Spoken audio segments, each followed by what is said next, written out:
discuss this in more detail, the Chief Exec of the Association of Convenience Stores, James Lowman, alongside former Met Detective Peter Blexley. Let me start with you, James. How would you describe the scale of this problem?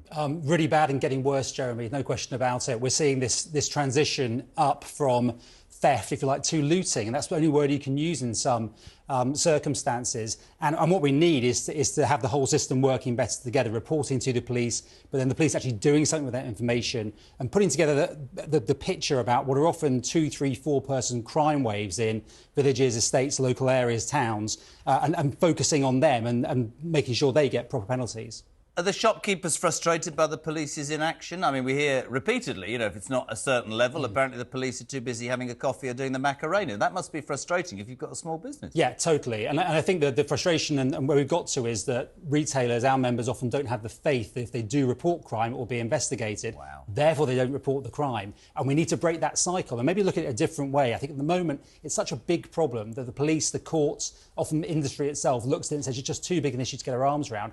Look at it the other way. What a rich set of data to use to identify those repeat offenders who are often organised criminal gangs. They often involve, as your report said there, people with drug addiction problems. So whatever the intervention is, whether that's prison sentences, whether it's rehabilitation, if we do nothing, we can't possibly break that cycle of reoffending.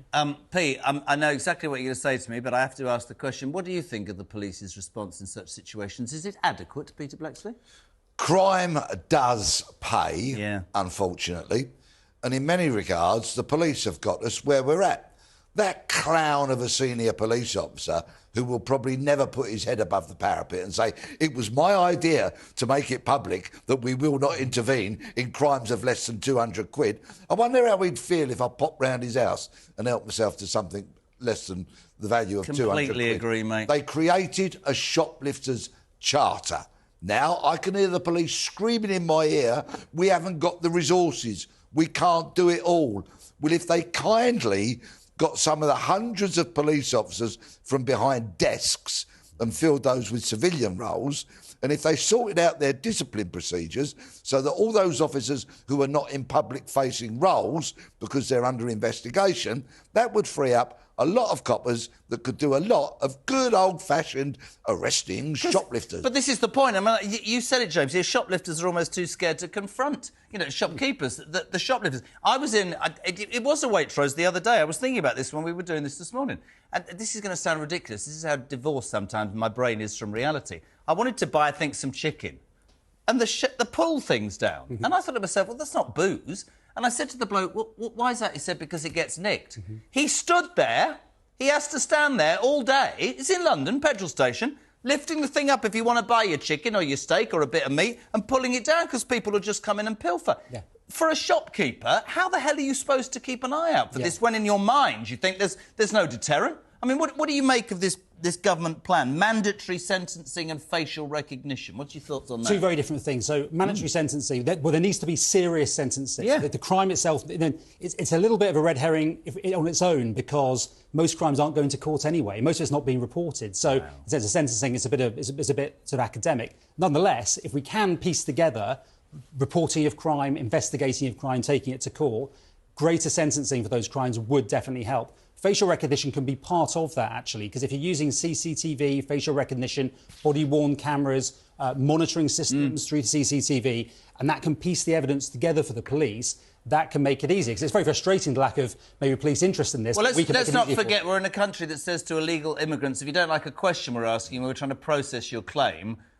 don't get upset, we won't ask it. Are we becoming soft now? What are these people who are saying facial recognition might impinge on our privacy? Hold on a second, we're talking about criminals, Pete. I mean, it says here, I would love your responses. Waitrose is set to offer free coffee to police officers to actually be there to dish... Are we... Pete, help me out. You need to give a copper a coffee to get him off his backside and arrest somebody for nicking something. Becoming soft, you asked me. Yeah. Are we becoming soft? Stupid question. We have such a flabby, useless underbelly that it's criminals who rule the roost out on the streets. And it's, in so many regards, the police and the wider criminal justice system are at fault here. It's them who we need to blame. Mandatory sentences, I don't want to hear any of that. Remember, 3 strikes and you're out for a knife crime. That never happened. Yeah. Now people have to be arrested 6 or 7 times before they get into court for the first As James says, it knife doesn't even offence. get in. So what would you do? What's the answer? How do we put an end to a situation? And we were reading about this today where shoplifting, excuse the pun, is going through the roof. Well, there might be a chink of light. I say maybe. Because certain senior police officers have said they are now going to investigate those crimes which they've turned their backs on for the last 2 decades, like shoplifting, phone theft, bicycle theft, domestic burglary, car theft. They're the crimes that affect the moderate majority of the nation. So what idiot thought it was... I mean, you said it already, but what police body, idiot or human being thought it was a good idea to say to people, actually, for less than 200 quid, we don't give a damn? This is people's goods, living, things they've bought. Yes, and I've got a great friend who runs a small store. It's a family business. Yeah. You talk about 200 quid to them. That's an awful lot of money. What do you want, James? What do you want? What do you want the government to do? Well, that's part of it. Sentencing is part of it. It's about resources for the police. It's about police and crime commissioners and police forces committing to investigate crime. It doesn't mean we're going to have flashing blue lights coming around the corner every time there's shop theft, but committing to investigate, put the pieces together and then think about the right interventions for those people. I'm like Pete. I think if you've got coppers on the streets, that deters. Just very quickly, we asked, would you support facial recognition in shops to deter shoplifting? Yes, 38%. No, 62%. Robert...